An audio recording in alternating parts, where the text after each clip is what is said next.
E após a vitória do Flamengo sobre o Fluminense no primeiro jogo da final do Campeonato Carioca, a bronca ex do Mano Menezes com o Luiz Araújo tá dando o que falar, né? Aquele bate-boca logo após a partida, né? E durante a partida também. Vou trazer para vocês a galera do Tá Na Área do Sport TV, falando tudo o que rolou sobre Flamengo e Fluminense, né? O primeiro jogo da final do Carioca. E eles vão falar sobre esse bate-boca do Mano com o Luiz Araújo, também da partida em si, de como foi o jogo, né? O domínio aí do Flamengo e em parte aí um domínio do Fluminense também.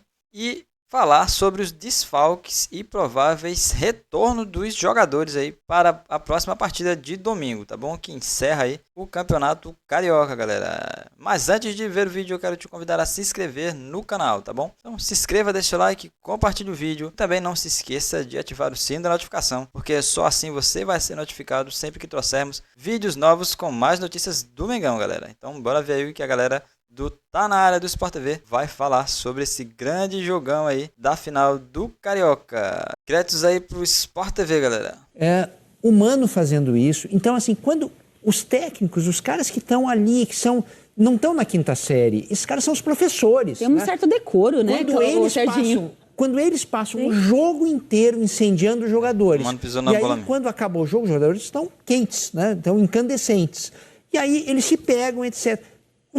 Os técnicos são muito responsáveis. A gente tem que responsabilizar treinadores que fazem esse clima bélico. Eles fazem.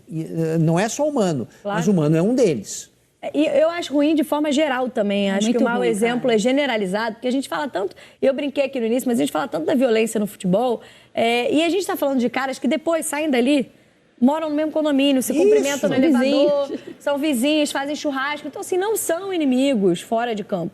E aí se comportam dentro de campo com esse empurra-empurra, com violência. São um péssimo exemplo para aqueles que estão, para o torcedor que está na arquibancada. Que vai, e o torcedor não mora no condomínio do cara. Então ele acha que aquilo é de acha verdade. Exato. Isso é uma representação, é uma encenação. É um péssimo exemplo geral de violência no futebol. Quando você tem esses caras que são amigos, que poderiam simplesmente resolver isso, ainda que fosse uma brincadeira, uma troca de farpa na rede social, virarem ali empurra-empurra, confronto, violência no final da partida sem a menor necessidade. Andréa Sadi, nossa colega da Globo News, ela tem uma frase muito boa, todo mundo falando desse clima bélico da política, ela fala, gente, a gente fica aqui falando, a oposição, não sei o quê, mas, acabou, fechou a câmera, desligou a câmera, estão ali deputado com outro deputado, trocando ideia, tomando um cafezinho, marcando jantar, o futebol é a mesma coisa. Sem mistério, pagodinho. Esses dias teve uma confusão, eu não lembro qual jogo, foi que alguém falou assim, depois você vai lá no meu condomínio e pede pra vir jogar bola, porque é realmente isso que acontece, cara. É realmente o que acontece, a confusão acontece nas câmeras, na frente das câmeras, porque ali fica todo mundo muito machão, né? Nossa, eu sou muito machão, muito uau.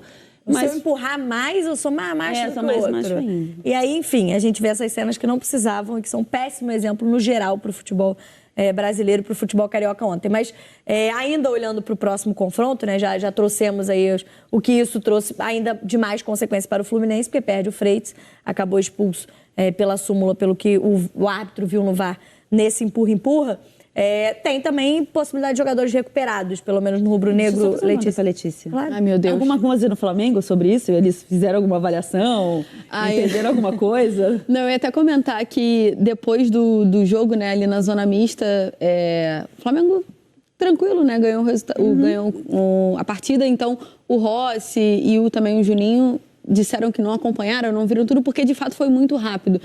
Até a gente na cabine de imprensa, o Marcelo estava do meu lado, foi uma confusão tão rápida que a gente não viu como começou. A gente só foi entender quando, talvez até a rede social, assim, porque muito mais rápido ver da TV do que ali. E aí lá embaixo no Flamengo também demorou uns minutinhos pra gente identificar. Porque foi da outra ponta, assim, o cara do banco, então foi meio coisa. Mas o Flamengo, o Juninho fala, desculpa, eu não posso nem ajudar porque eu não acompanhei, eu não vi. Foi quase isso. Mas só um ponto que eu acho importante falar, Camila, é que ainda tem um segundo jogo, né? Então isso fica pro segundo jogo. Sim. E aí a minha questão é, como é que vai ser? E um comentário, porque essa dublagem, né, que o Marcelinho falou que está viralizando, é Gustavo Machado. Ele faz um trabalho na rede social de sempre ficar dublando algumas dessas questões. E aí parece que tem um papo assim, você nunca foi para a Europa? Uma questão dessa, assim, entre o Luiz Araújo e o Mano. E aí uma das frases do Luiz Araújo, e dentro dessa dublagem, né, da rede social que está viralizada, ele fala assim, mas eu vou ganhar de você.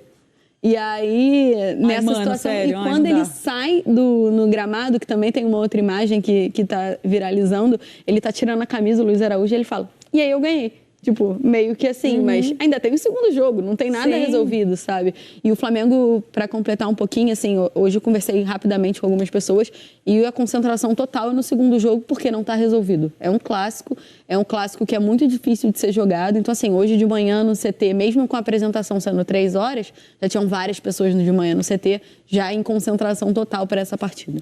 Alguém já deve ter chamado o Luiz Araújo e falado, meu irmão, fica na moral. Precisa disso não, fica na moral. Faz um golzinho ali que é melhor do que bater boca. Não faz isso aí não, fica na moral. Mas enfim, tem alguém tem possíveis retornos também para esse segundo jogo de domingo? Possíveis retornos eu posso te dizer talvez na sexta-feira ou no sábado, mas brincadeiras à parte assim, Camila, o Flamengo tem outras pessoas no DM não, né, mas assim, ainda em recuperação. A lesão mais grave de todas na posterior da coxa foi a do Michael, foi uma lesão grau 2 para grau 3, mas ele está muito bem, está avançando, já não sente dores, já está fazendo alguns trabalhos no campo com bola, assim, mas ainda acompanhado da fisioterapia, em função da preparação física também. E outro jogador que ainda também se recupera é o Cebolinha, que também teve uma lesão na posterior da coxa, mas uma lesão mais simples, uma lesão grau 1, ele está se recuperando e hoje fez algumas atividades no campo, ainda está com a preparação física, tem mais 2 treinos, mas pode ser que o Cebolinha volte a ser relacionado. Óbvio, como titular, talvez um pouco mais difícil, mas tem a chance do Cebolinha voltar para a relação de jogo dessa segunda partida.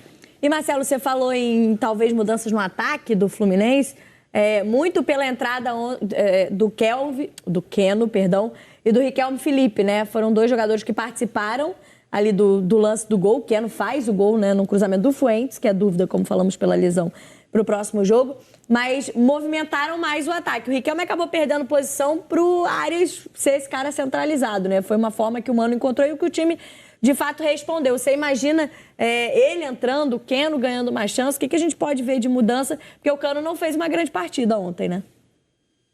Exatamente.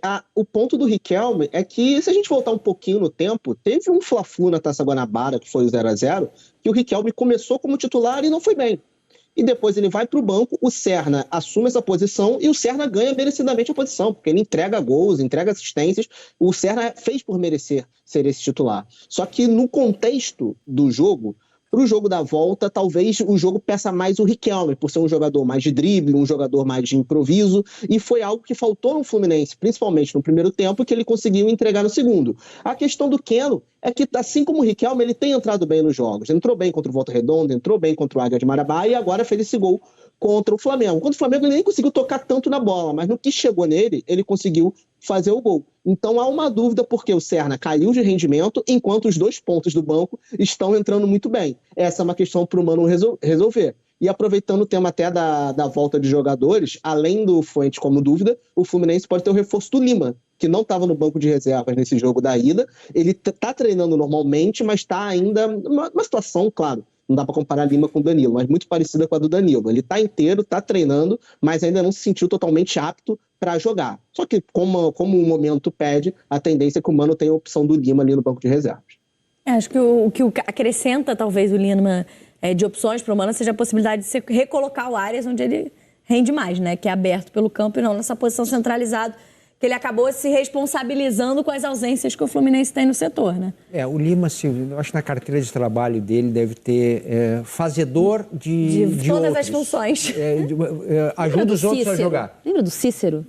Isso, o Cícero que jogou no Fluminense, no Grêmio. Era um excelente segundo volante, aí ele foi adiantado para terceiro homem de meio campo e ele começou a fazer gol, ele foi artilheiro durante uma fase. E o Lima também faz, né? E aí ele vira um terceiro homem de meio campo que resolve o problema de todos os treinadores.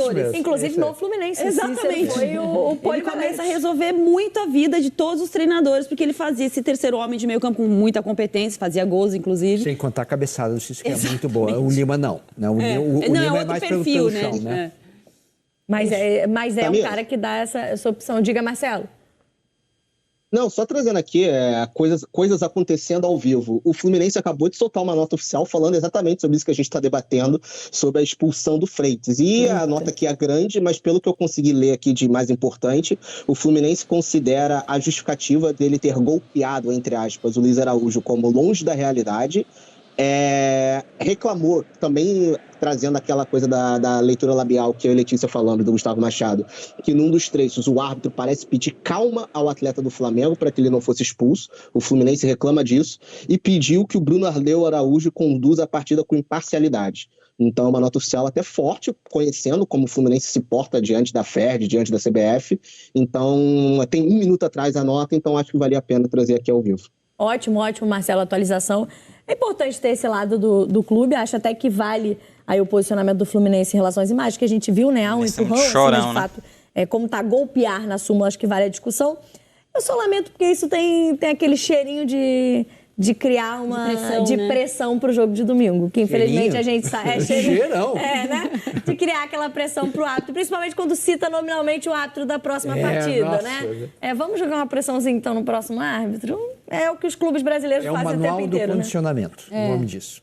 Sim. Estou tentando condicionar o árbitro.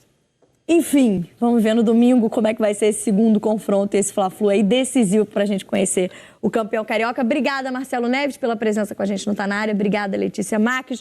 Bom, galera, tá aí, você curtiu os comentaristas do Tá Na Área do Sport TV, trazendo aí as últimas notícias aí de Flamengo e Fluminense, né? Esse jogo passado aí de quarta e também sobre o próximo jogo, as possíveis voltas aí dos jogadores, né? E o Fluminense chorando muito aí, fazendo pressão já na arbitragem do próximo jogo, né? Ô, Fluminense, larga disso aí, cara, para de chorar. Então é isso aí, galera. Se você gostou do vídeo, se inscreva no canal, deixe o like, ative o sino e também compartilhe o vídeo para ajudar aí, galera. Beleza? E até o nosso próximo vídeo.